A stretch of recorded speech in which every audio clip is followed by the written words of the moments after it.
All right, just do it. Filter okay. And here I am again, back with the non with the you're the normal beat again. Yeah, I thought you're the nine. I thought you're the yeah, non. that's my YouTube thing, but I just decided to keep, especially since we're going to be talking about beating stuff today a bit. I didn't have a really good name to make the title, so like I just, you know, all these little tiny kingdoms are becoming bigger kingdoms, so that's why I chose this name. So, but Yeah. yeah, we're just gonna Yes. be continuing on with the story. Yeah, he was. This is his time period. Yes, this is his time period, and we're even Right. gonna go past his death a little bit too. Right. Now, if you remember, guys, last time we were all here, we talked about how these people came to the British Isles, and now we're going to be seeing what happened after they arrive. But Well, yeah, first, we VB have. here has a special announcement to make. Oh yeah, we have some updates that we need to talk about when it comes to Ukraine. The first one is earlier this month they announced they're going to be attacking Kherson, which is the only Russian occupied like major city to the north of the Dnieper River. So essentially what they're trying to do is they're trying to destroy these bridges that you can see right here so that they can't get the supplies to the Russian soldiers. And they're going to just have to sadly this area is sort of sucks when it comes to like attacking. It's a lot of flat open territory, so it's just gonna be a grind fest here, which kind of sucks. But once they get within um a reliable artillery range of those bridges, that's when we're gonna start seeing the Russians not being able to get enough supplies. But I haven't been able to figure out much about what's going on here because something else happened. These Now, be- mad lads decided to dash across like it's the next slide like okay. in the east of the country randomly there was an assault done uh at first they so some people are saying the Kherson counteroffensive was a feint. I don't think so. I think they were always me and the person that I follow on Twitter, Richard Henne, by the way, you guys should check him out. Um, they, I think they were just like probing a little bit to take some territory out there, and then all of a sudden they found out the Russians didn't have any reserves over there. So then they just started steamrolling these guys, which is bad for the Russians because if you look at the map on the right, Donbass is right there, and that's really what the Russians want to take. And essentially, they started heading towards this city called Kupiansk, which is like a railway hub. I'm pretty sure to get supplies to Izium, which the Russians were using for northern attacks on the remaining Ukrainian-held territories. The map on the left shows where they were on Friday morning, like really early morning when I was making this, probably just after it became Friday. And then if you go to the next picture, All right. uh this is where they are now. The blue is the retaken territory. The Russians are completely retreating from Izium, and it looks like it was a complete rout, and the Russians are trying to stabilize the line. Uh, they've probably left a lot of equipment and bombs and stuff, and like just stuff that the Ukrainians can now use to go on to help in their defense of Ukraine. It's just absolutely insane. I don't. I wasn't expecting this to happen. I didn't really hear anybody talk about this before it happened, and well, this is really good for the Ukrainians. So you think it's coming to an end, or is it not yet finished? No, not yet. I don't think Putin will be willing to give up. But the problem is now, I just, I don't know. I don't, I don't know. Well, I don't hope. like making predictions now Well, I because don't like wishing people, dead or anything, but yeah, maybe a certain president or whatever he is now, or dictator, basically, yeah, can go yeah. the same, can do what a certain other person has done earlier this week. Oh, Another yeah. ruler, another ruler, who technically is a descendant of the people we're talking about right now. Yes, she is. She was. Yeah. I'm a bit miffed because they canceled all the football this weekend just because some old lady died. No offense to any Brits that are royalists in the chat. Sorry. I And just by want football. by football, you mean what the Americans call soccer. I don't know what soccer is. It's football. I know, but it's, yeah, it's soccer. I'm it's messing what, with what, you. what we peasants call soccer. Yes, what you Ameriboys. I'm an American. I don't know what I'm talking about. So these are what are called the seven kingdoms of the Anglo-Saxons. I'd like to paint a more complex story because I don't really think there ever really was a period in which there were seven kingdoms altogether. And plus, there's Maybe a plus little. plus there's also the little Welsh kingdoms too over here on the side. Yeah, there's those as well. You got the Cornish down in Dumnonia, all of that stuff.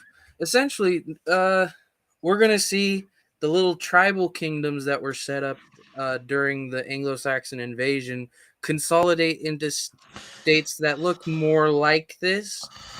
Um, However, the four most important ones are Northumbria, which is technically two different kingdoms that were unified in the 7th century, Mercia, Wessex, and Kent. Kent is really important early on, but it loses Yeah, its yeah. prestige. Kent loses its thing after that one, after the Hovens take over that area. Oh yes, after the Hovens took over. East Anglia is also a little bit cool because that's where um, Sutton Hoo was found, and that's one of these giant burial grounds. It's where that stereotypical mask you think of when you think of the Anglo Saxons. Uh, that was found in East Anglia as well. But really, the most important ones for the next 2 centuries that we're talking about is Northumbria and Mercia. But the next couple centuries after that is Wessex. Time to shine. Wessex, and that's where they eventually take over eventually the whole thing, but not yet. Yeah, the royal family of Wessex eventually becomes the kings of England. But there was no sense of any like common English kingdom at this time. There was a little bit of an identity of an And, English people, but not that and this much. is it's also before the Danes or the Vikings came over. Yes. We're gonna go a little bit past that, but they haven't really come into the scene by the time we end. So our primary sources.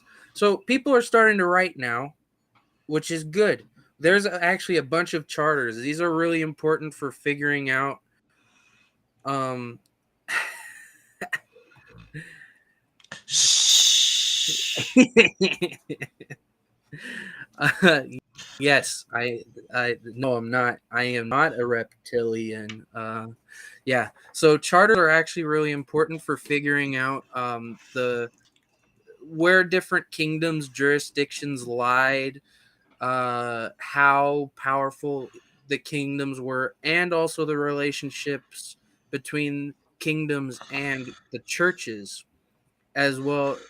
And then you also have the first laws showing up, especially in the 7th century, especially in Kent, because Kent is the first kingdom to Christianize. It's the one that's closest to Europe anyway. And then we have this dude named Bede. Yeah. Your namesake. My namesake. He is a very biased source, and you have to get past that. So is he writing for the Anglo side or the Britain side? So he was a bishop at not bishop. Oh my gosh, he was a monk, not a bishop. He was a monk in Northumbria in a place called Jarrow, and he likes the Northumbrians, of course, because he is one. Uh, and he really doesn't like their rivals, the Mercians, to the point that he largely just doesn't talk about them, except for whenever they come up in respect to the Northumbrians. Uh, and also he's a really important theologian, actually. Possibly more important in that than in history. We just think of him more as a historian. So uh the years that we're going over are the late 6th centuries to the early 9th centuries. Um And we just started the stream like 10 minutes ago, and in the first 10 minutes we're talking about Ukraine for a minute. yeah. So we're right now we're updated with the England stuff. We just started. Yeah. Just know that the arrival of the Anglo-Saxons isn't as it seems. It probably wasn't a mass migration of peoples to England. There was probably at least a bit of population continuity between these times. It's just that people tried to become more English in order to make their way in this new society that was dominated by Anglo-Saxon warlords. Right. Um, Now, was this the time of was the Cadburys? Was later or before? Cadbury, what? Oh, the Canterbury Tales is later. Okay, I said Cadbury like the egg. Like, Yeah, at least I think they are. Yeah, I'm pretty sure that's Middle English and stuff. then what's is Beowulf English? Yes, Beowulf is Old English. Uh, Definitely something that these people would be telling stories about during this time, especially when they're pagans. Um, but Bede is also pretty biased in a way towards religion. Um, you'll find that during this period there are actually 3 branches of Christianity fighting it out in England, and Bede clearly sides with one and clearly thinks that it's the superior one.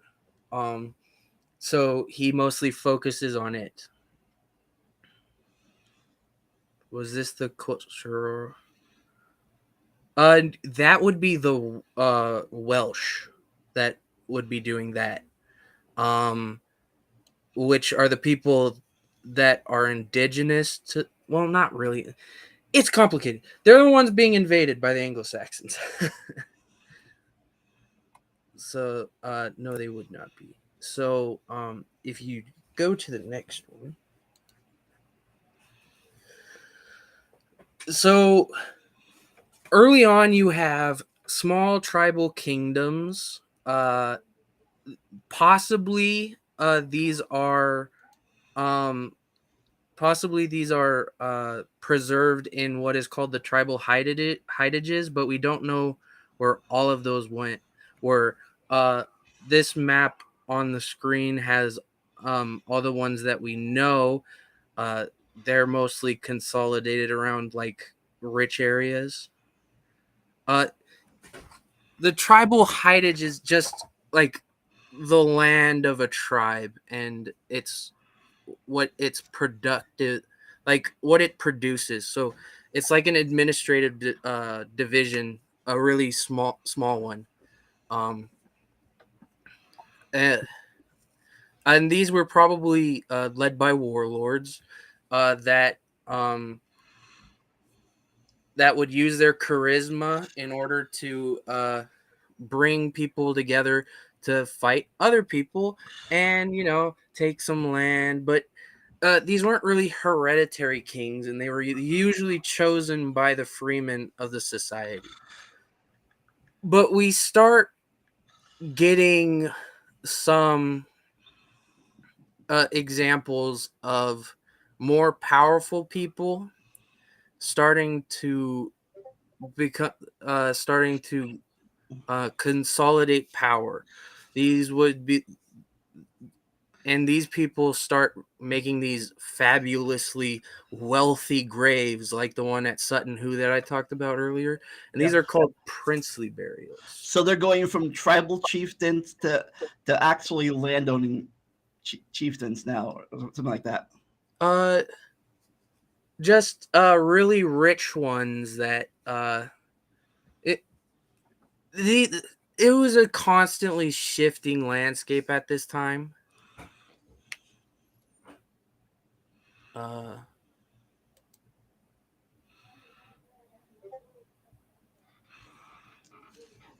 it is so it's really hard to explain. It's the it's sort of the territory, but it's also like the yeah, it's let me bring this up so that I can find it. Tribal heightage.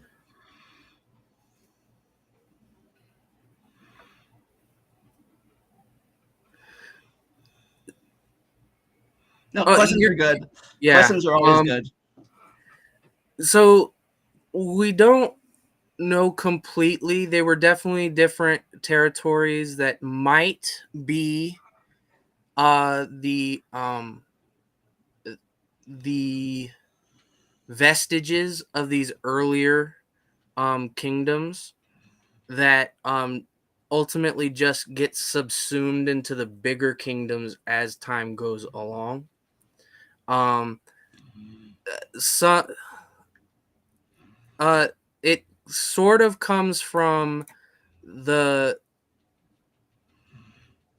later on Hyde becomes an English unit of land measurement as well. So that might also that that's where it kind of gets its name because they're measured in how many hides they are. Um, like so that's saying how big they are. So it's just kind of hard to explain because we don't really know. It's just one hypothesis that the hide is these small little kingdoms, like the vestiges of them. Um, uh, One of the main pieces of evidence is that later kings would use these to divide their kingdoms for their children to rule a new kingdom. A big example of that is Penda of Mercia creates uh, a kingdom called the Kingdom of the Middle Angles out of some hides to put together. Uh, but that's it.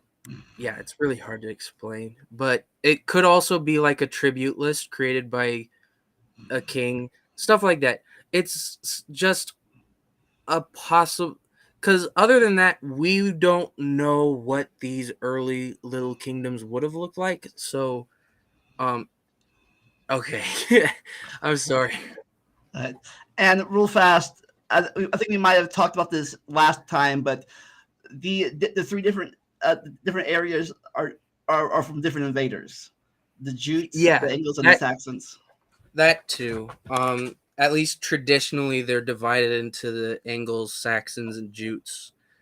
Um, but yeah, if you look at the map, you can actually see the tinier little names. Those are hides. Um, those are the different hides. You've got ones like the Paconcete, the Huicha, um, stuff like that. But yeah, you have these princely burials coming in. Yeah, I got it off of Wikipedia. So just search up tribal hidage.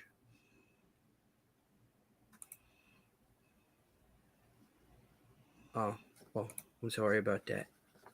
I didn't mean it. Yeah. I was worried about. So you do have. So these princely burials seem to actually be a reaction to a new religion Yes, showing. yeah. Sorry about that. We can't Yeah. afford the 4K streaming just yet. Darn. But you talk about evolution all the time. You should be getting the money from the cabal. What is this? Shh! You're not supposed to well, tell them. um, so you had shifting powers all the time, uh, and different members of different royal families that would come in and uh, go to one hide and then get a bunch of the freemen of the area and then challenge his brother or cousin and take it. But yes, these princely burials are probably a protestation against a new religion coming in from the south, um because they're showing off wealth and excess, which Christianity does not like. So yeah, it's Christianity. um And you mentioned earlier, what were the branches of up there and of the English? What was the fighting competition of the Christian? Was one of them Aryan or something? uh that'll come up later, but no, Arianism is not one of them. Arianism is kind it is more in So Arianism was more important amongst Germanic peoples that had already converted to Christianity, and the Okay, Anglo-Saxons arrived not as Christians, so they okay. didn't really have Arianism here.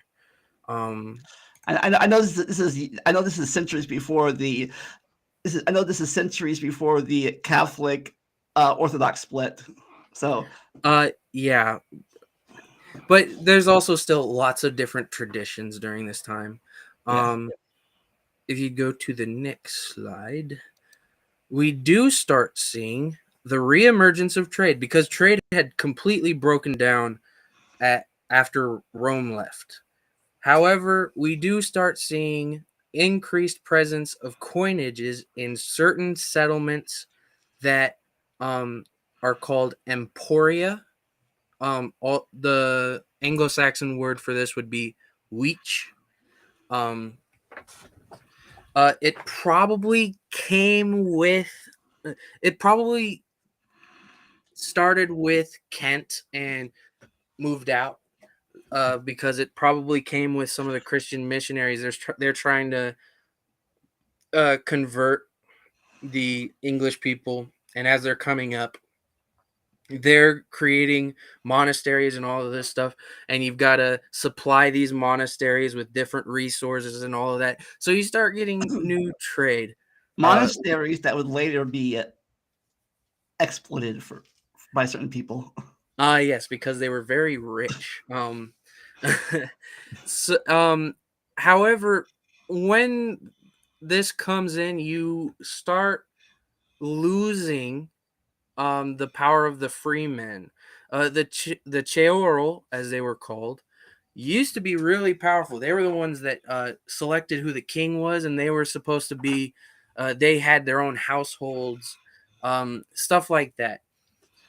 However, under this new system, they lose power, and they're more moving towards the exploited peasant class instead. And in order to supply these emporia, you do begin to get crafts workers and stuff. Um, and since it's coming from the south with Christianity, it has a large Frankish influence. The Franks are is a large empire in the south. Um, those coins are what are called sheatas. I don't like what they're called because it sounds like something else, but they are sheatas. I am not cursing at you.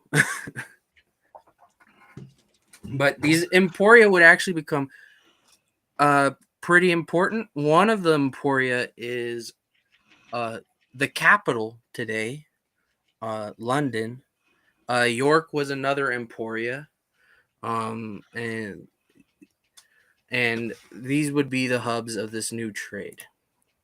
Now let's talk a bit about Christianity, and I can talk about the three different forms of Christianity. At the next page or this page still? Yes. Guess what? The next page. Oh, Sorry. did you mention the Frankish stuff? Yeah. Okay. The Franks. And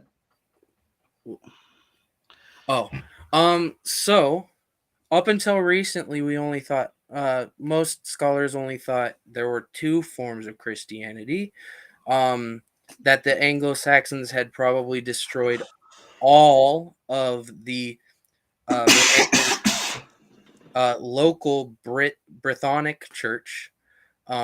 However, it's possible that it survived and was one of these forms of Christianity that was competing. However, because it was early on seen as a heathen group, within Christianity, they probably would have just been lumped in with the pagans. So that's why we don't really know much about them. But we do have some people that are named weird things that come from this Brythonic church that makes it seem like it was still around. so And how I know certain, at least the right, know certain cultures, local cultures influenced and affected the church in the area. So how did the Britain culture, Anglo culture affect the English church in the beginning? so you definitely have different names that suggest that they're still there. Like different, more Hebrew sounding names. It's just more trying to counter Bede's narrative that everybody's a so Pelagianism. That everybody was a pagan because he's so the British Church believed that original sin did not taint human nature. So yeah, that's more why they're seen as pagans. But it also shows a little bit of how important the original peoples were Oh, to the Anglo-Saxon story, that they weren't just some displaced group and probably brought their religion with them as they anglicized. oh, and I might be I might be wrong, but this is years, centuries after the Stonehenge people, right? Stonehenge. Oh yes, Stonehenge is before even the Celts arrive. They are old, old, probably like happening during Mesopotamia old. However, this is more like a substrate, and it's not really that important for further on. It's just an interesting thing that helps prove the Anglo-Saxon invasion was not as destructive to the locals as we once thought. However, the main two, I think they would have. does the Nicene Creed say that well, Pelagianism is later because Pelagius lived 355 to 420. So I don't know if they accepted the Nicene Creed. I'm really sorry about that. I should have figured that out. My bad. Um, but the two churches that we are going to talk about did accept the Nicene Creed. I'm pretty sure that that one did too, unless the Nicene Creed states that we had original sin, which was a big thing.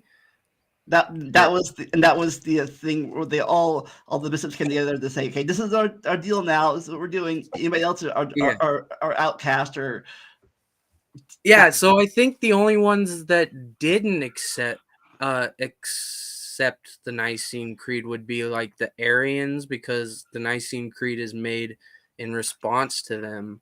And then the other weird earlier forms. Yes, they would think that Jesus was like holy and everything. So yeah, I think they did. Um so the two that are going to be most important in competing for control over England in the uh, early stages are the Gaelic Church, which is founded off of the traditions of St. Patrick and later St. Columba. Um, and of course, the Roman Church. The Roman Church arrives from the south, the Celtic Church arrives from the north. Um, the Roman Church arrives first with Augustine. Um, But first, we need to talk a little bit about English paganism. Paganism centered on rituals designed to bring benefits to the individual or community. And the priests were very independent, very spread out. There's no um, centralized authority behind it. So we actually see the kings wanting to become Christian in order to uh, more influence the lives of their subjects. And even more importantly, unlike in paganism, uh, you can say that you were put on the throne by God. Now, technically, you do see uh, these early families, these early royal families try to link themselves to the Germanic um, gods. For example, the actually I'm pretty sure all of the families claim descent from Odin, but um, uh, the biggest ones are the Cherdachingas, which are the kings of Wessex. So yes, the new King Charles III is a descendant of Odin, according to him, because that's in the official genealogy. However, it was a lot easier to use Christianity to say that I should be king, and so should my children, and so should everybody in my family. Now, did the did the Pope did this time did the Pope have the power he would have later on to control things, or was he still? No, uh, no, definitely not. Um, Cause that's mostly because of things like yeah, the church is still really divided at this time. You don't really even get like the authority of the Pope until much later with Charlemagne, and then he sort of loses it again, and then Otto gets it back, and everything. The powers of the Pope has fluctuated throughout the centuries, but this is definitely a more like decentralized period, and especially in England because the Irish church, the Gaelic church, was dealing with being Catholic, but not being connected. I mean, not Catholic, Christian, being Christian, but not connected to the rest of the Christian world. So they developed some weird ideas. Easter's on a different day. That becomes a problem later on. Stuff like that.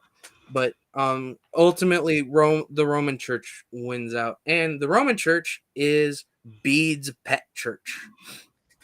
Bede loves the Roman Church to the point that he says that the minute Augustine shows up, it's good. And he really likes this dude named Bishop Theodore because Theodore really sets up. Theodore really creates the English church as it will be seen as later. But Augustine essentially comes over in 597 to a receptive Kentish king. I think his name was Ethelbert. He married a Frankish princess, so there's connections to France right there. And essentially, the minute Augustine gets there, he's baptized. He gets all the important people in his kingdom baptized. Boom, looks good. We got our first conversion, guys. But quickly after that, because this conversion was so heavily based on support from the Franks rather than actually from the Pope, um, it falls into harder times because if you don't know anything about the Franks, they were never really, especially the Merovingians, which are the people in power of France at this time, they were never stable because of this stupid thing they did where every single kid would get a slice of the pie, would become their own king.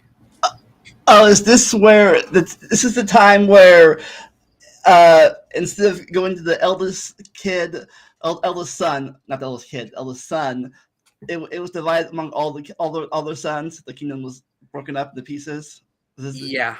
So it was constant civil war essentially, and soon after Augustine comes and sets up the church, there's a new civil war in France. Even though, yeah, so it yeah, falls into harder times. yeah, I know. I know. At first, it went from first it was like all the sons get their own land, and like they're like, wait a minute, I want more land, and so then later it went to the eldest son, which is what it is in most countries now. Of course, except in England where we are now, which recently they switched it to the eldest kid, boy or girl. Actually, it has to be the eldest son. The only time a daughter can do it is if there is no No. brother. No. It changed.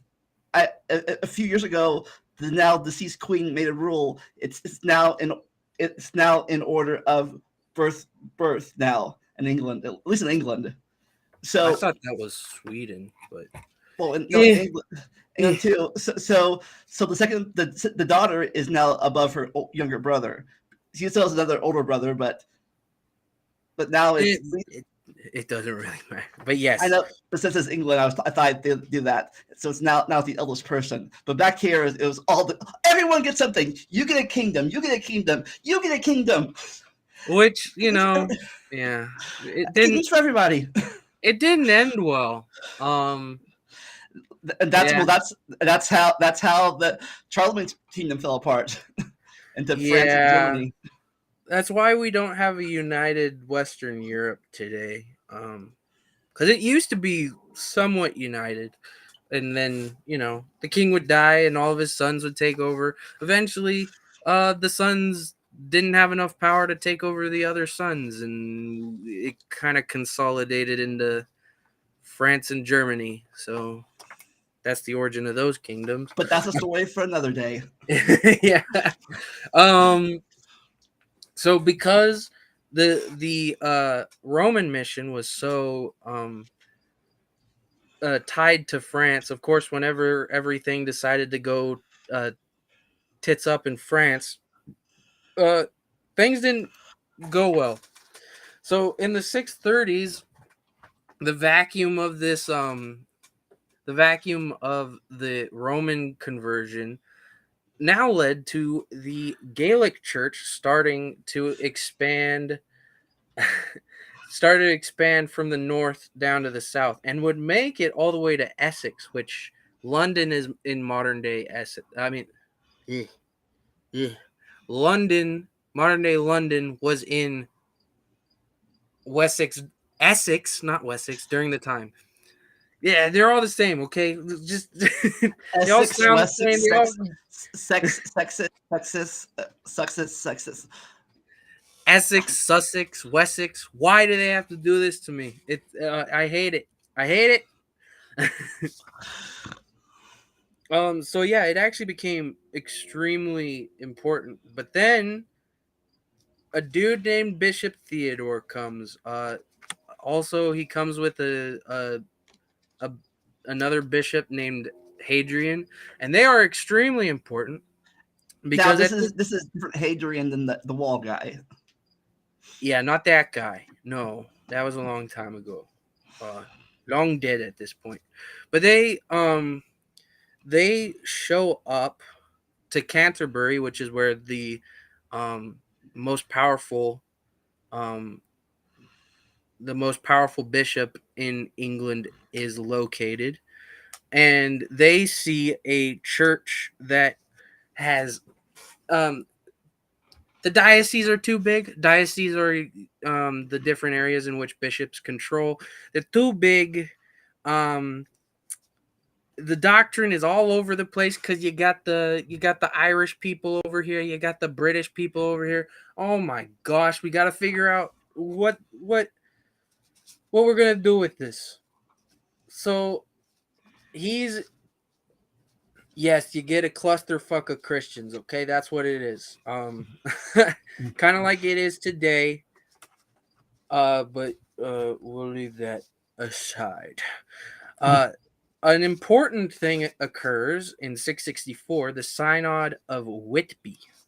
So this is sponsored by Bede's favorite king of all time, the king of Northumbria, Oswiu. He brings all the people together in Whitby because at this time they were having problems over when was Easter. I don't know why they cared, but I'm not religious. I'm sorry. I don't get why they care. They have to figure out when Easter is. The Irish think it's a different day. The Romans think it's another day. We got to figure it out. And you actually see kind of the aspirations of the kings because They figured it out not by the they figured out by a sword point. uh, yeah.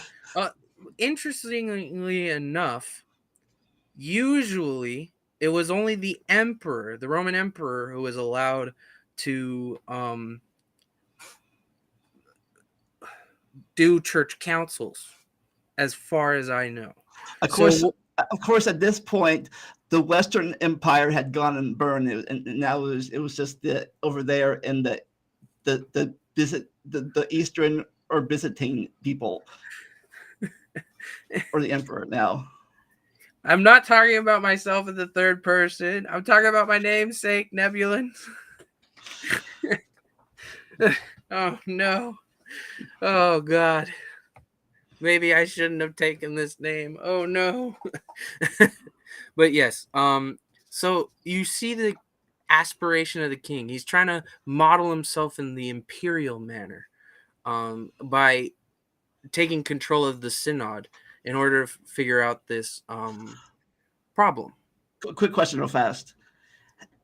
Has the time of feudalism happened yet? Not feudalism as people would know it has not come into existence yet. No.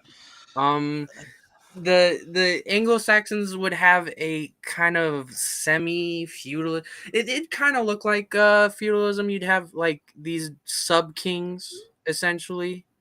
Um Eventually, as more consolidation happens around the bigger kingdoms, these sub-kings are no longer kings and they become what are called ealdormen, which eventually becomes the term earl, which is what it's essentially what a count is in other countries, but for England and Ireland and all of them. And you'll actually see that as Mercia annexes different sub kings and makes them. Yes, it also alderman is also descended from ealdorman. Earl, the term earl is kind of, I don't remember what the linguistic term is, but when the Vikings come in, they have a term called jarl, Jarl. Um, so it's a bit of like, they're adopting that term a little bit by shortening ealdorman, but it stays in some places because England isn't really centralized at this time at all, or for the coming centuries, really, until rather recently compared to this stuff. So at the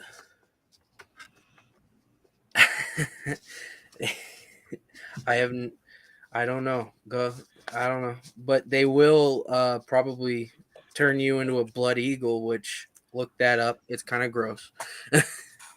um, but yes, Bishop Theodore and Oswiu are really important for centralizing the Christian Church in England, clarifying the doctrine, and Theodore would further uh, divide up the diocese so that you had that they're small enough to be easily administrated. I don't remember if this is when you get the Archbishop of York also, but even though there's an Archbishop of York, the Archbishop of Canterbury is technically more important because he was the first one, I guess.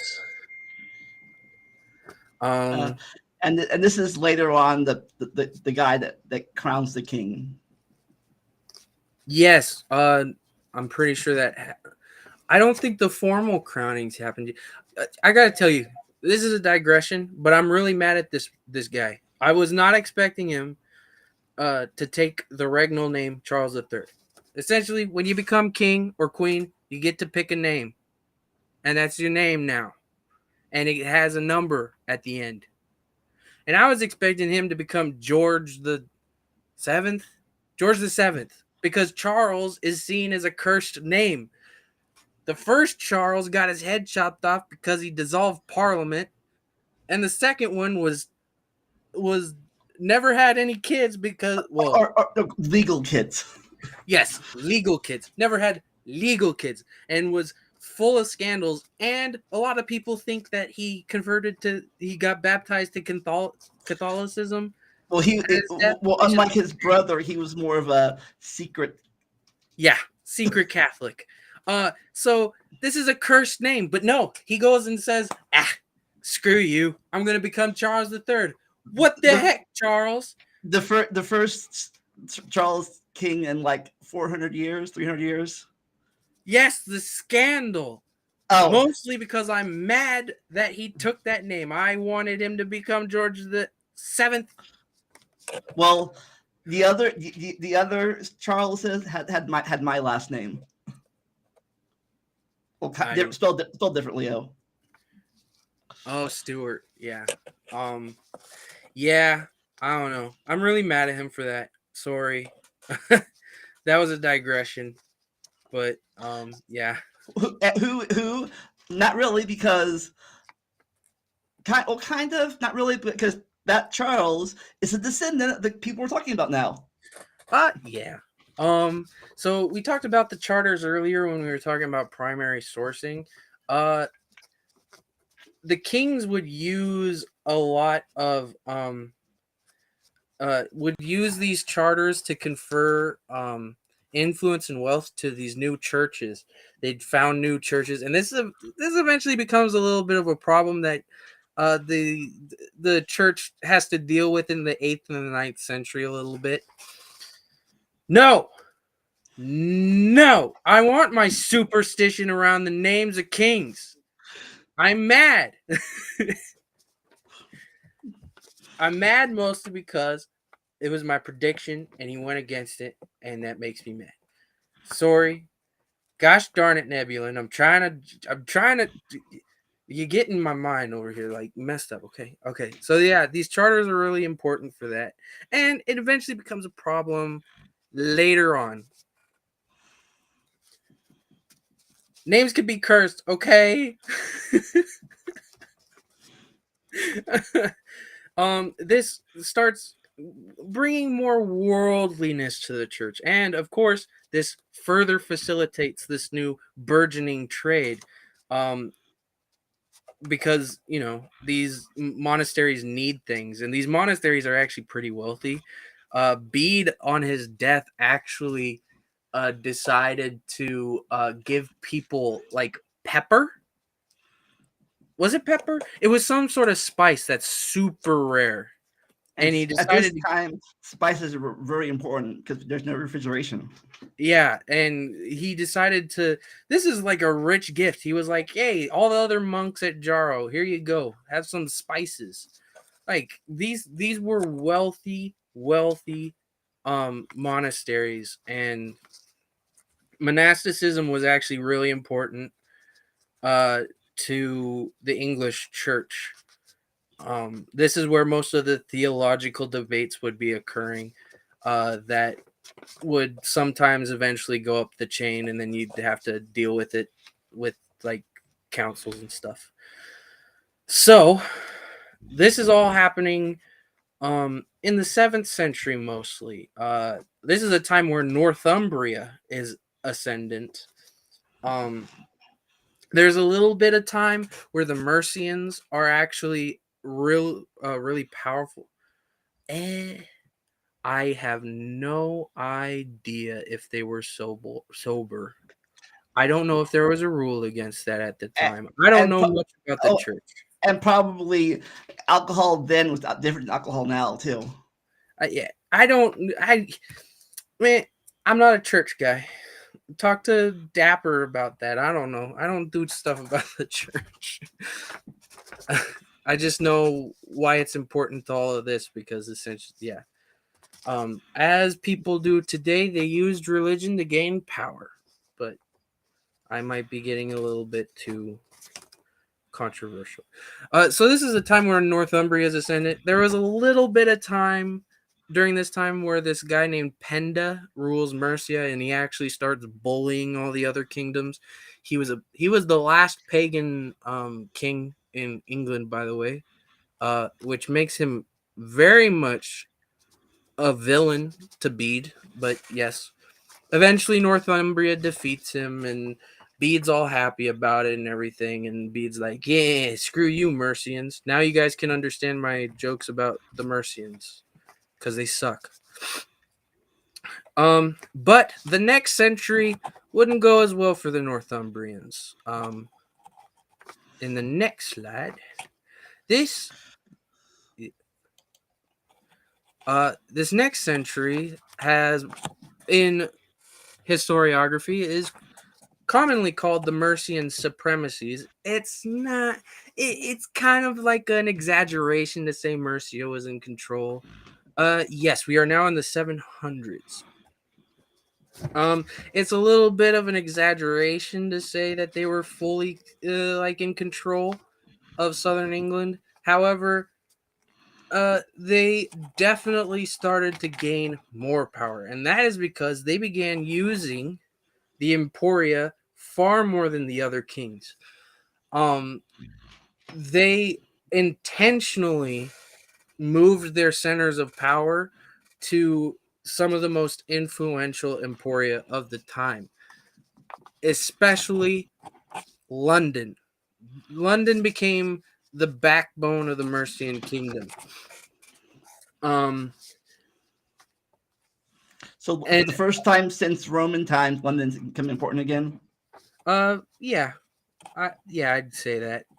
It originally isn't part of the Mercian kingdom, but they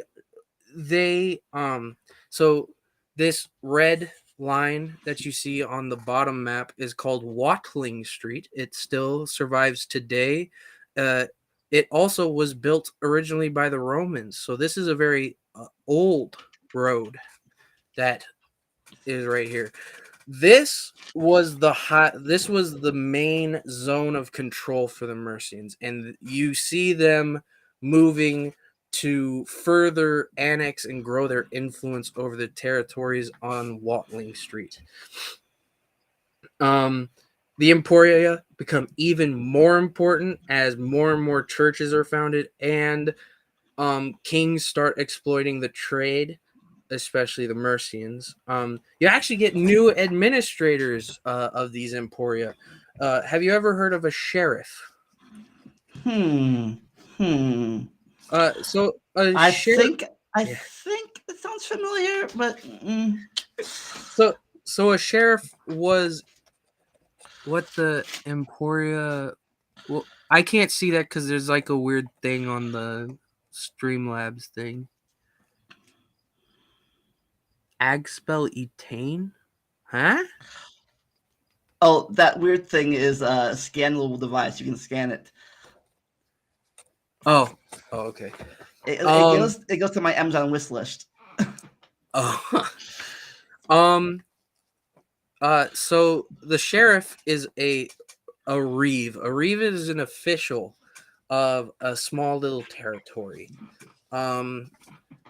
The officials that administered the Emporia were called witch reeves because the Emporia were actually called weeches in Old English.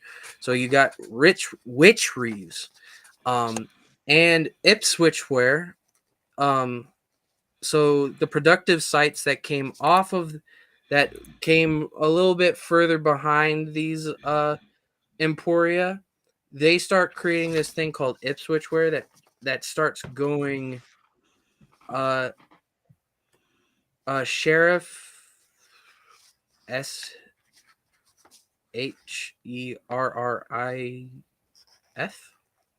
Although back at the time it would have been a little bit different. But yes. So these productive sites become incredibly more important, and further down this productive chain you actually get more exploitation of the natural resources of England. You get more productive farms. You get people exploiting uh, local resources and sending them to the Emporia in order to get traded. And now we have to talk a little bit. Um, so the evolution of the sheriff is a little difficult because it's so different throughout the time. Uh, when England becomes united, they divide their um larger administrative units into things called shires, and these shires are largely still exist today. You'll see them yeah, screw you, English people, for making this word. Worcestershire. One of those. Gloucestershire, Leicestershire. These different names. These are the remnants of those old shires. So they would have a reeve controlling them, uh, and eventually, yes, it becomes the word for the modern law enforcement leader of law enforcement, And but they had a very different role back then. the shires controlled by earls or sheriffs. It's complicated.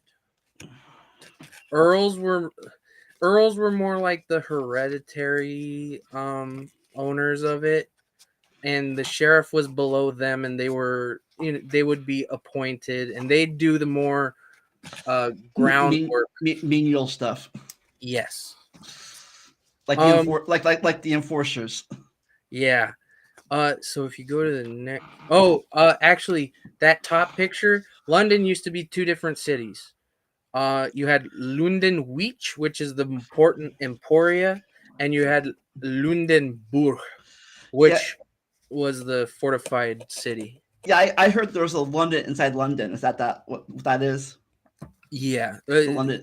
they eventually coalesce because this becomes a big bloody city, right?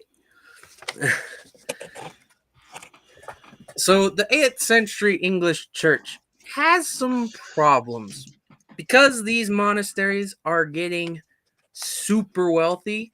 Uh, the They got some monks aren't tension. being very monkey. You know, they're becoming very worldly. They're not doing what they're supposed to be Uh, doing.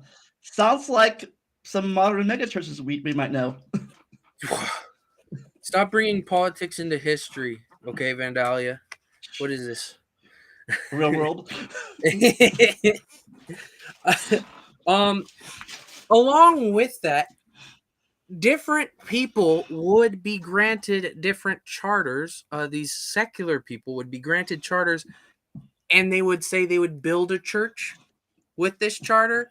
And what they would do is just essentially make a land holding and exploit the property and exploit the wealth of the property to become richer. So that's a big problem. Um, and then pastors are all like the pastors of churches. They're not good enough. They're not leading their flock good enough according to the writers of the time. They didn't like this. One of the main examples is you get people like Cadmon. He is pictured in this stone thing, who use the more poetic traditions of Anglo-Saxon culture in order to relay the um the Christian stories to their flock, but of course that's too pagan for the church. You got to freaking do it the right way.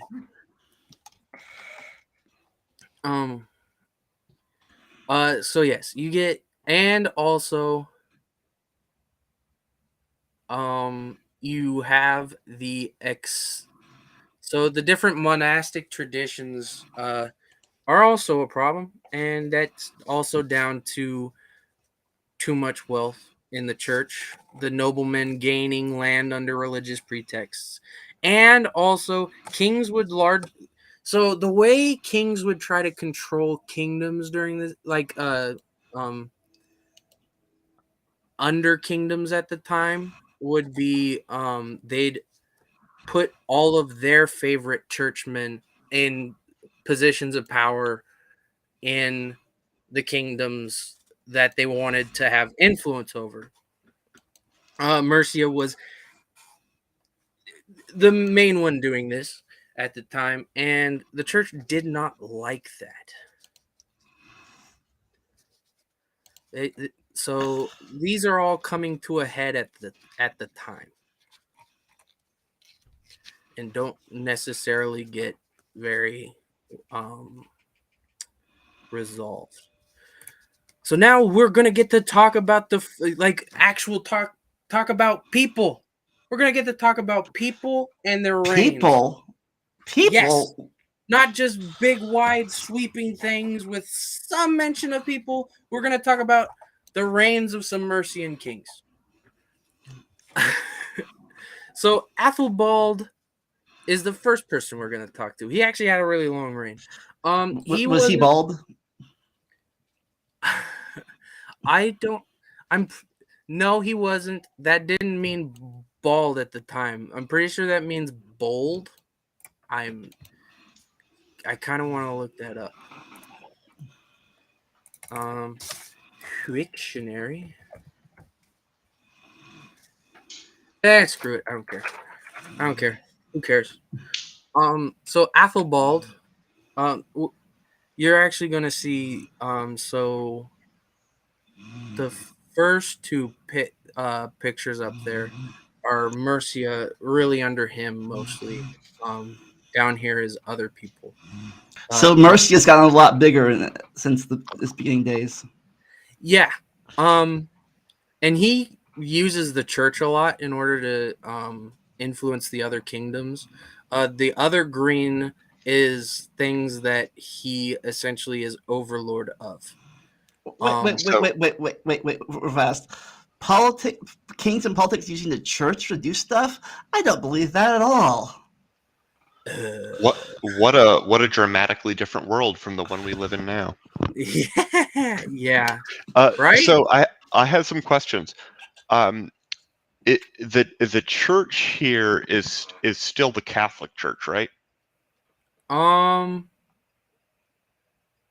What, I like, don't. okay, who is in control of? Does the church answer to the kingdoms, or do the kingdoms answer to the church, or does it depend? Is like the church an overarching connecting body that links all the different political entities? Not really. Each different area kind of has a more independent church at this time. The Pope still really doesn't have much power. I would. The origins of the term Yeah, Catholic that makes is sense. That makes very sense. No, difficult. I get Yeah. that. That tracks. I was just wondering if because later on you get this sort of dichotomy or mechanism in at least my understanding of the mechanisms, some of them in uh, the Renaissance period are sort of like the church is sort of an interweaving, fairly well organized and fairly well connected in terms of its overall kind of policy making and everything over a broad area, even though you have then the political interactions. But that sort of level of in detail, sort of everybody being on the same page, networking, doesn't exist in the church across England at this point, right? Uh, it'd be more across Europe. The English church, while having problems of its own, is usually dealing with those problems by themselves through Canterbury. Okay. Um, so whoever controlled the Archbishop of Canterbury, which was usually the Mercians at this time, essentially controlled the Church of the English.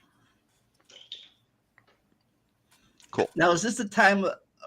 This is around the time where the Vikings started coming over, or is it or not there yet? The first Viking raid happens in the next century. Okay. Really early in the next century, but they don't become more of a menace until a little bit later, like mid 9th century, maybe.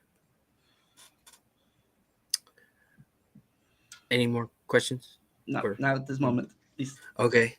So Athelbald was not part of the main line of the Mercian family tree, which they were called the Ichlingas because they claimed descent from a guy named Ichel, who probably didn't exist, by the way, but that's an aside.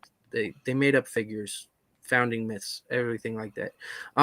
He his early life he spent in East Anglia, which kind of suggests that East Anglia was trying to control Mercia during a state of like internal struggle. They send their candidate over to try to take over Mercia.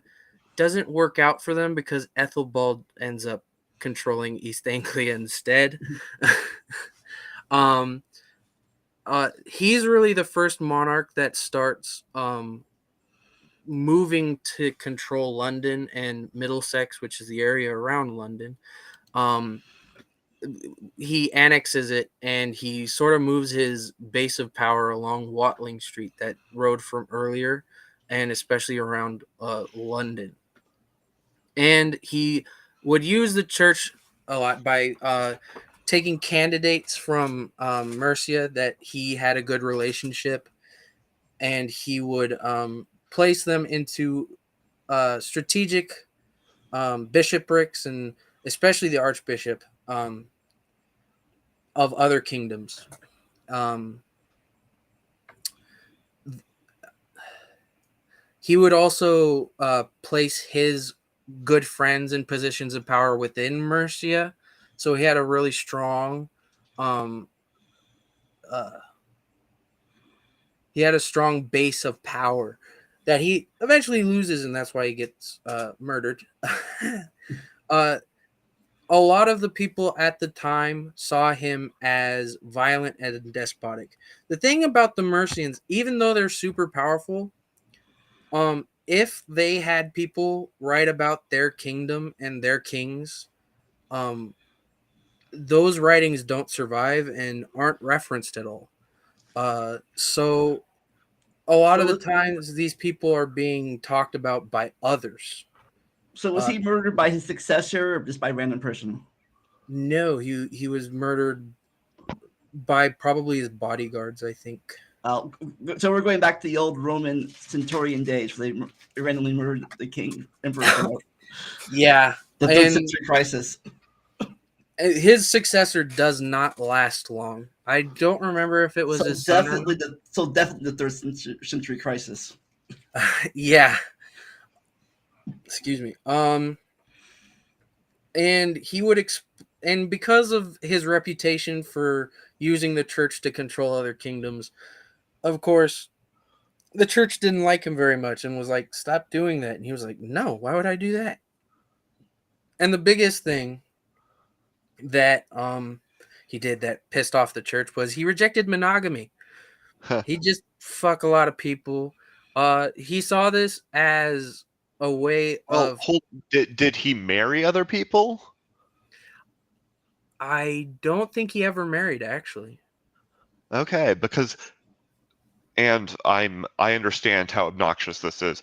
Technically, actually, I'll just give it to you. There. Officially, Uh, actually, the root Yeah. word "gammy" refers Yeah. explicitly to marriage.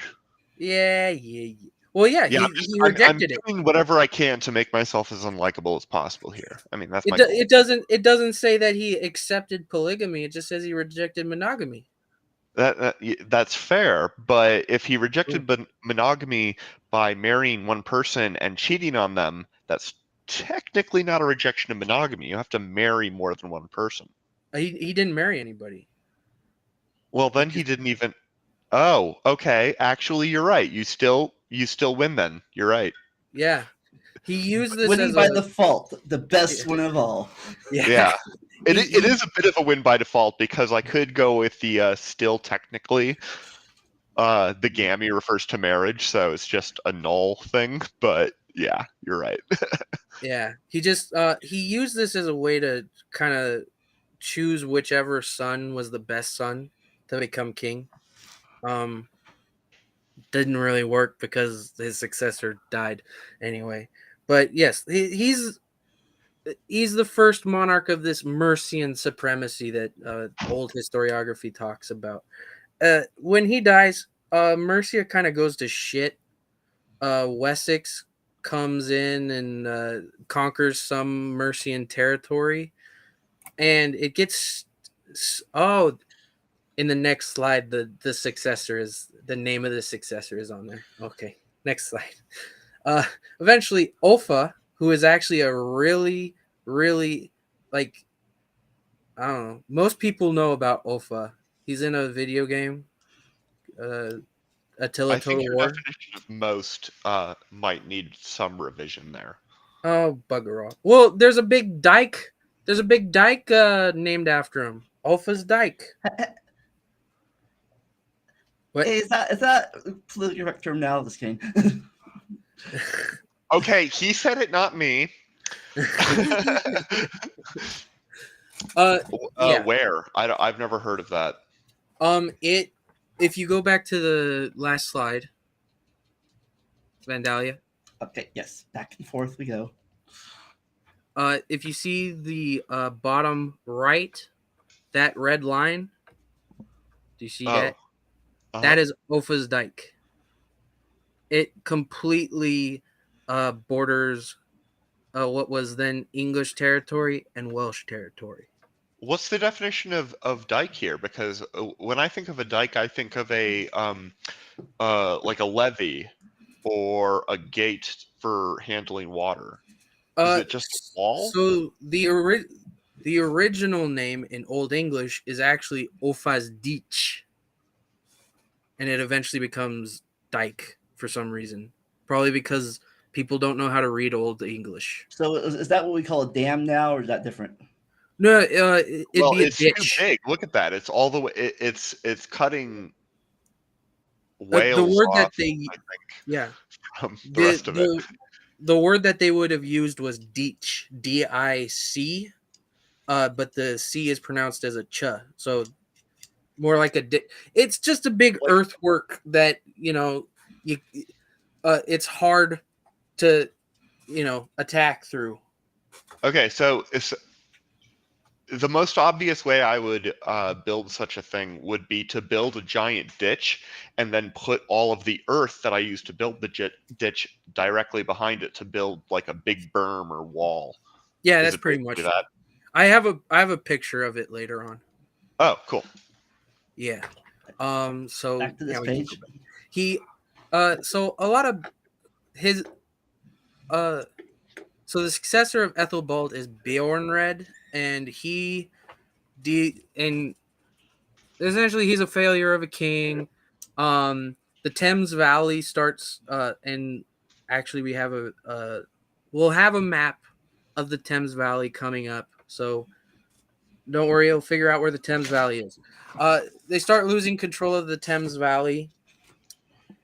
So Offa comes in. He's not part of this line from Athelbald. He's like a cousin, I think.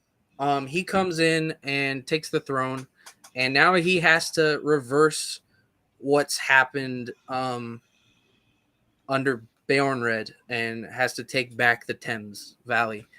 And he's actually he was a mass.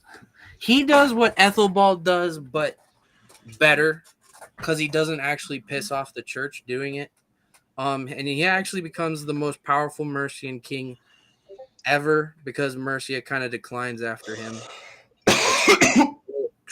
And he's seen as like the most powerful ruler at the time. And this is kind of seen by the fact that he's able to bring about all of these people to build a freaking long giant ditch essentially in between him and Wales because he wants to.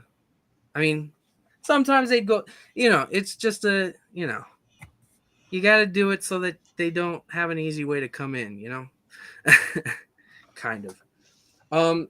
He was obsessed with his succession, and he tried. His big thing is that he tries to emulate the continental monarchs, especially Charlemagne, because he lives alongside Charlemagne. So he tries to act like Charlemagne. One of the things that Charlemagne and other continental rulers would do is that they would anoint their son as a co-ruler. So he does that with his son. That, while it may look like Egfrith, is actually pronounced Edgefrith because for some reason Old English is spelled awful, and I hate it. I mean, so is Middle English, so is Modern English. English never True. figured that out. Yeah. And while the things that he does in England is cool, I personally like what he does with Charlemagne more. Because it shows a bit of how England has developed. Originally, a bunch of tribal kingdoms, trade isn't happening. Now he's able to say, hey, man, I want to be as prestigious as you now, Charlemagne, the ruler of Western Europe. Yeah, we're going to have a trade war. As one does. Is that the new Netflix show or Trade Wars? Trade war. Yeah, they just essentially in 789, Charlemagne was like, hey, he comes to Offa and he's like, can I have a one of your daughters for my son? And Offa's like, okay, but you got to give me one of your daughters. And Charlemagne is For one of his sons or for him? for his son Edgefrith. And Charlemagne's like, what? No, you're just a little lowly thing. Why are you doing this? No, you don't get one of my children. What? So essentially, Charlemagne imposes a trade embargo on English merchants, and Alpha says, "Okay, I'll do the same." Eventually, essentially, the trade war ends the same way a certain trade war that happened within the last couple of years ended. Nothing really happened. Everybody sucked. It all sucked for them, and they ended up saying, we'll get over it." And I actually have a picture 3 slides away. I probably should have put this a little earlier. If you could go like three slides away, because I have a funny picture.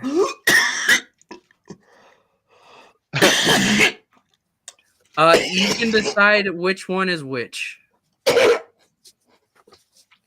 Personally, I think Charlemagne is Trump, Alpha is she, maybe?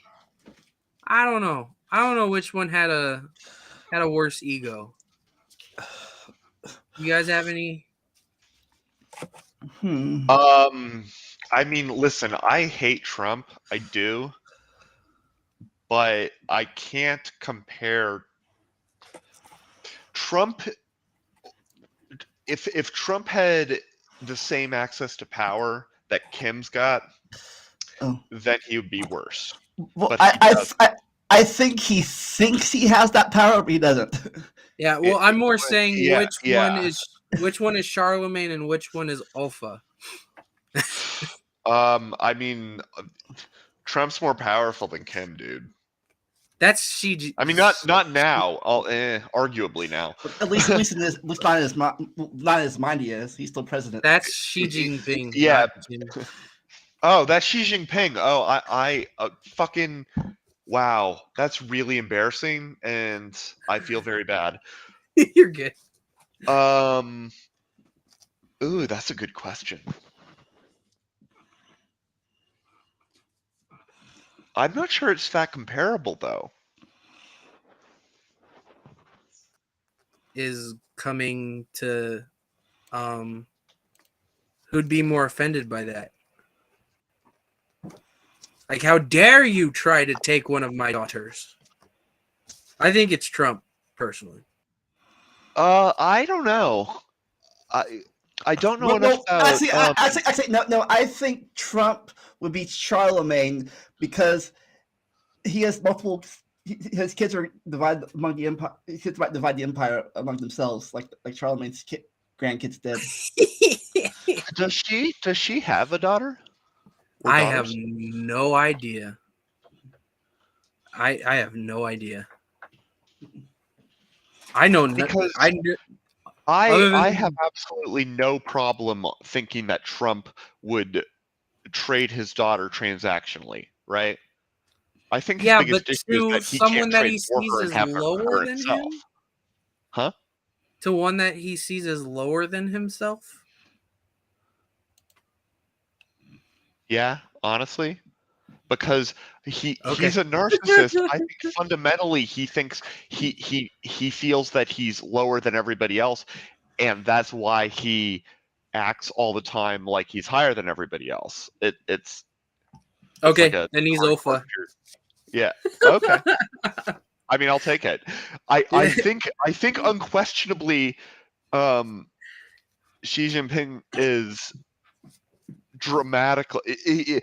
She is one of the most competent rulers of a major power in the last 30 years. I don't know, man. Things are going pretty bad in China right now, but yeah. That's not. Are they going bad for Xi Jinping though? Possibly. Possibly, but I don't think so. I don't know. I don't think so. Yeah. Anyway. Memes aside. Essentially, he tries to make Edgefrith his heir, and Edgefrith ends up dying only a couple months after him. So, wow. Didn't last very long.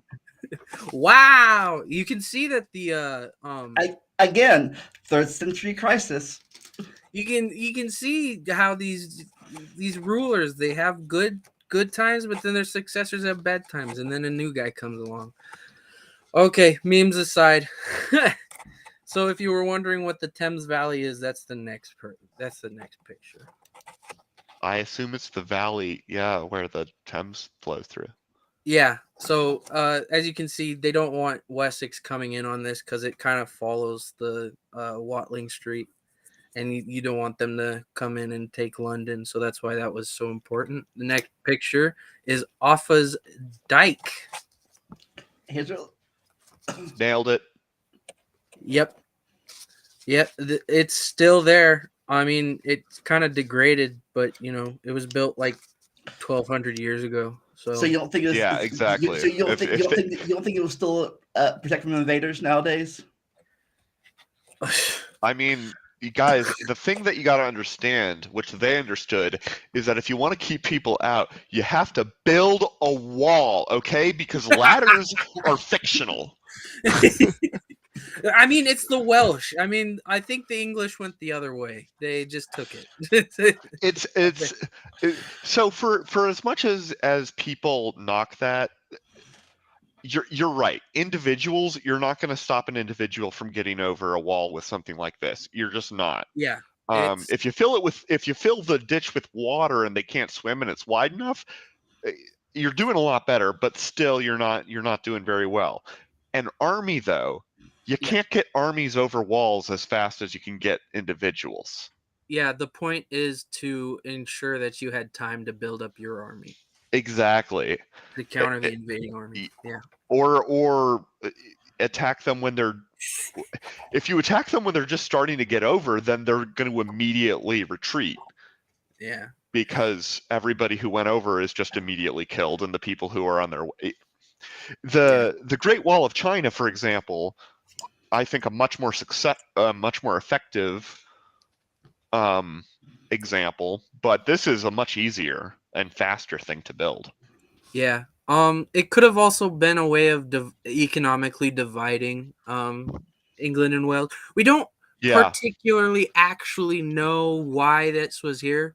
But it could have been defense. It could have been multi-purpose. Could have been a fence, frankly. Yeah, could have been that as well. Nebulin, I think Creaky should pay for it, not just Wales. Creaky Blinders. Oh, Nebulin, yes. All right, now we're gonna talk about the dude who succeeds Edgefrith. Also, I gotta say, hold on, go back. Oh. If this is what it looks like 1,200 years later, yeah, I gotta think it probably was pretty impressive when it was up. Oh yeah, right? Yeah, Like this isn't a thing that it would be trivial to get over. Yeah, so this is a perfect example of how like England within 200 years of the invasion now has like the wealth of resources and the ability to bring people together to do something like this. So, yeah. Really good. All right, Chen Wolf. He's the guy that comes up after Edgefrith. He is also a distant member of the Ichalingas. So now we're going into the Essex's power. Well, no, he's the Mercian king, but he eventually lays down the foundation that the king of Essex, while he was king of Mercia, is the last king of Essex. After this last king of Essex dies, they become Ealdorman.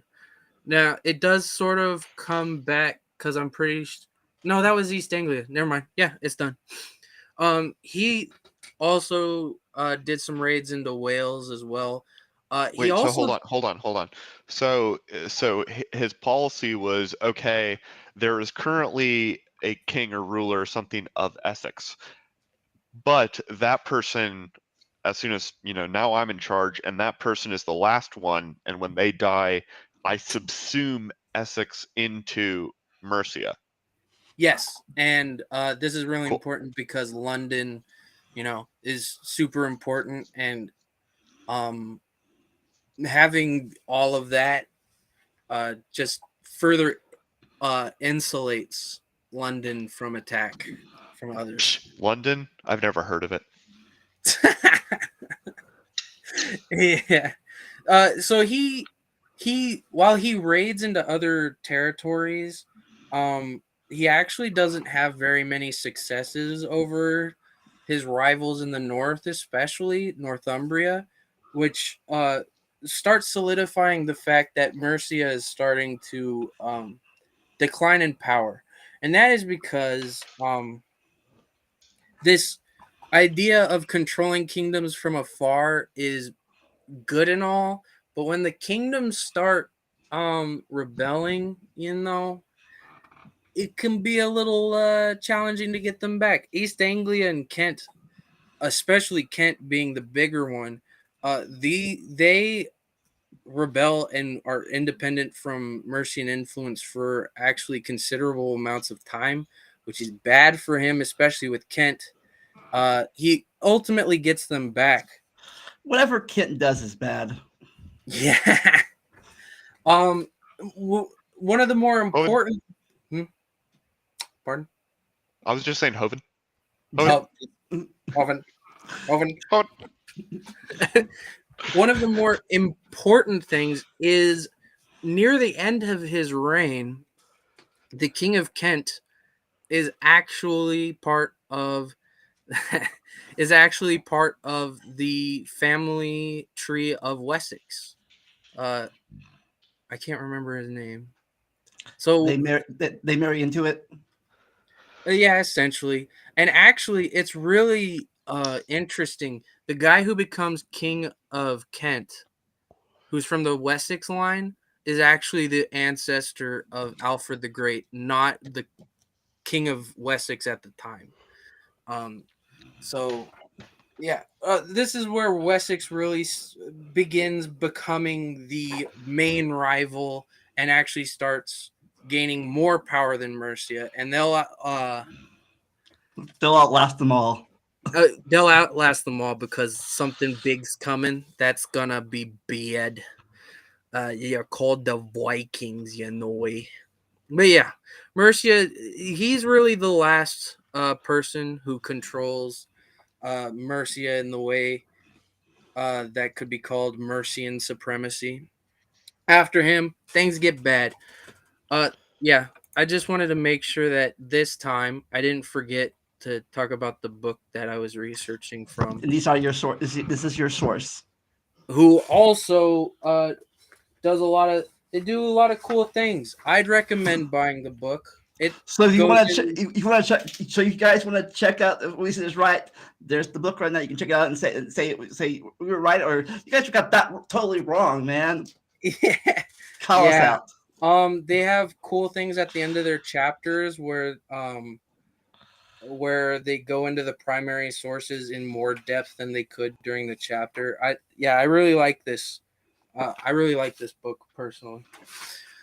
So I really Question. recommend it. Question? Yes. Is Mercia related at all to any modern words like mercenary? It is actually in Old English it would be called Mirce, and it is related to march, not mercenary. Okay. So anybody in chat or in person have any last minute questions for our English bead here? You think I'm bloody English, mate? Okay. Yeah, he doesn't sound English to me. Do you have any questions, Tapioca Weasel? Or the Eddie? So where does Atlantis fit into all this? Oh, you see, Atlantis they came in and they invaded later. Way to roll with it. I mean, hey, to the English that were getting attacked by the Vikings, they might as well have come from freaking Atlantis. So after this is the time the Danelaws. The Danelaw is more when Alfred is king, because he's the one that makes the So arrangement. But yeah. Yes. I was just going to ask, the description of the stream, I think, says we talk about the 7 kingdoms of pre-Norman England. And so just to list those, what are they? What are the explicitly the 7? Because I've seen some maps and I counted them up, and some of the maps had more than 7, and I was like not sure where England was being defined. Yeah. So the kingdoms are Northumbria, Mercia, Wessex, Sussex, Kent, Essex, East Anglia.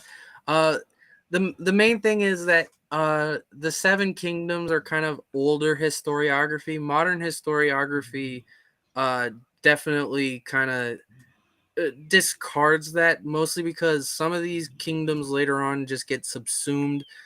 There used to be even more kingdoms. A prominent example. Is there a slide that had I think Yeah, there was. Can My we go? Can we thumbnail. see if we can? slide Well, my 5 has it, but it was the red. It was the red names in slide 5. my thumbnail had the 7, I think. Oh, okay. I don't have the. But yeah, the red names on slide 5. It's this that one. The red names are the Anglo-Saxon. Okay, yeah. Yeah, so Northumbria is technically 2 different kingdoms that eventually come together, Bernicia and Deira. It's not as simple as having 7 Well, of kingdoms. course, it never is, right? Yeah. That's why I Yeah. asked the question. Sussex and Essex really don't have that much of a historical importance, but they're still counted for some reason.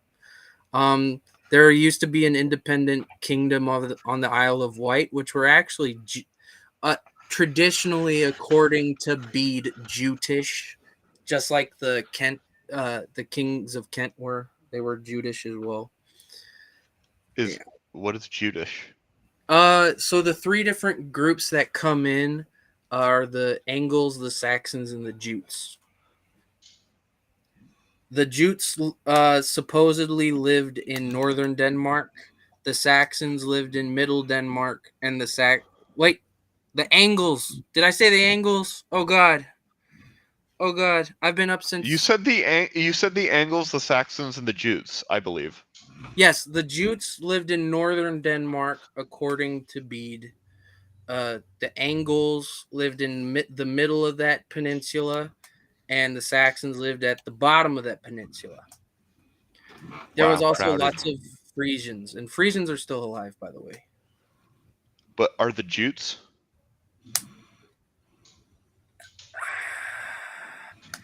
Other than interbreeding, obviously. I mean, clearly they. I mean, their successor kingdom is Kent, and then the people of the Isle of Wight. To be honest, modern people don't really agree with my namesake about. That's there are very few places on the planet where modern people agree remotely with the delineations of 1200 years ago. It's not zero. That's my thumbnail. But it's very few. Yeah. That has Wessex as a little bit more powerful than it was, but yeah. So what's what is a heptarchy? Do you talk about that in the hepatarchy? Oh, that is there just a way means to the rule of 7. Sorry. It just means the rule of 7. Okay. Hept is or is it hept? Hept is 7. Archy is rule of.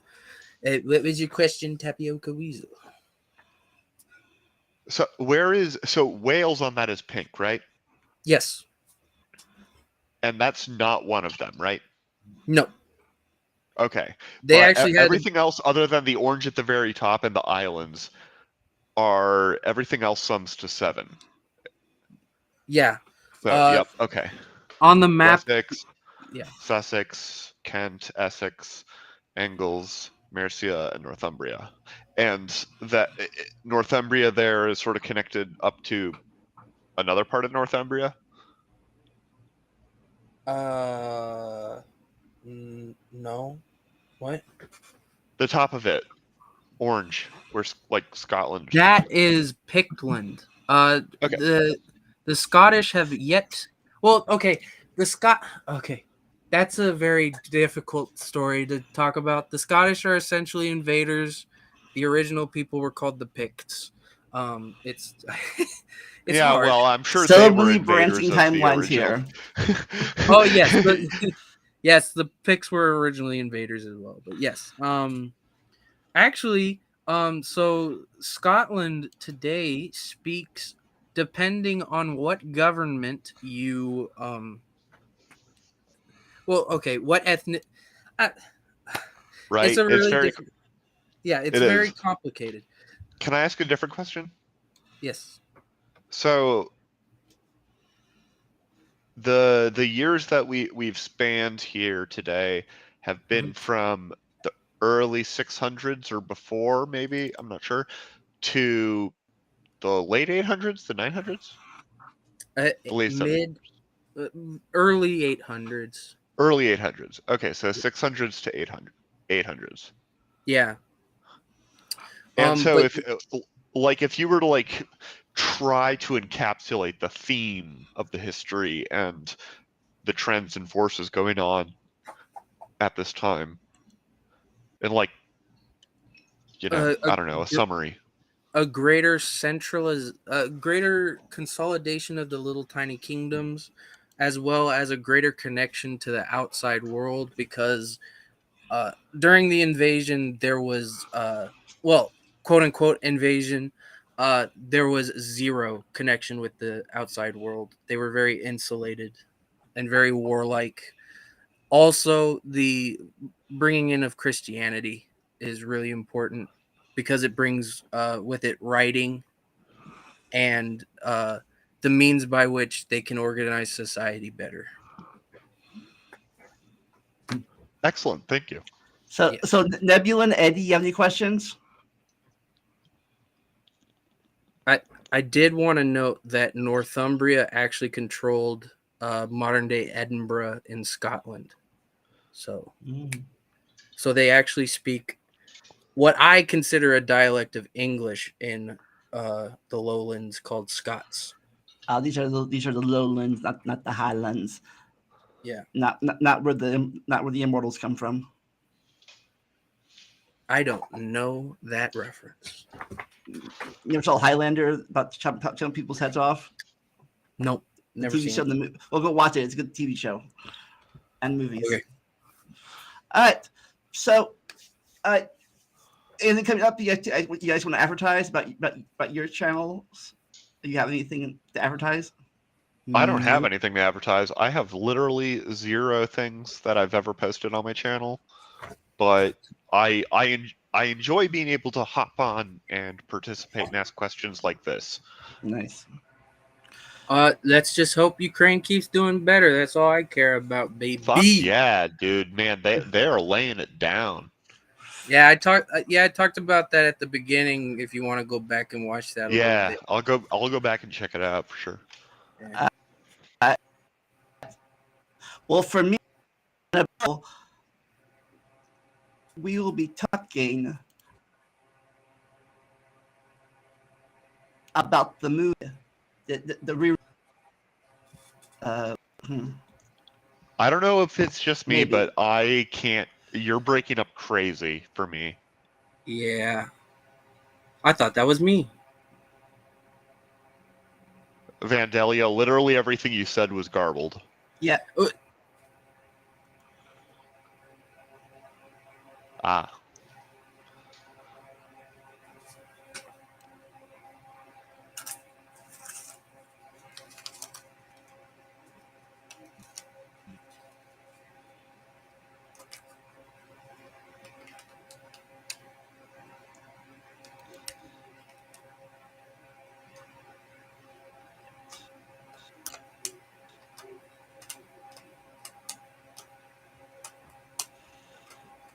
So, Bede, where do you live? I'm not gonna If you tell want to you. say, you don't have to say. Yeah. I live in Washington State, Western Washington. I just moved to California. Oof. Yeah, it's expensive, Oof.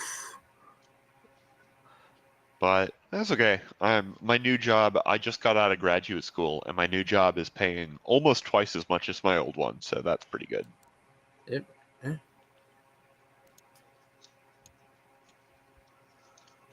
Do you like do this for a living? I want to. Fuck yeah. Maybe, can. Like specifically the history stuff, or Yeah. do you mean the history stuff, or did you mean the YouTube stuff, or did you mean the fusion of both? The history stuff. I just need to get like my thoughts a little. It's hard for my thoughts to come out. Right? I mean practice, right? Oh, okay. Still I can't don't see. know. I don't know if Vandalia is like connected or not. He said he probably needs to restart. Okay. Well, Yeah. I Deuces. go on.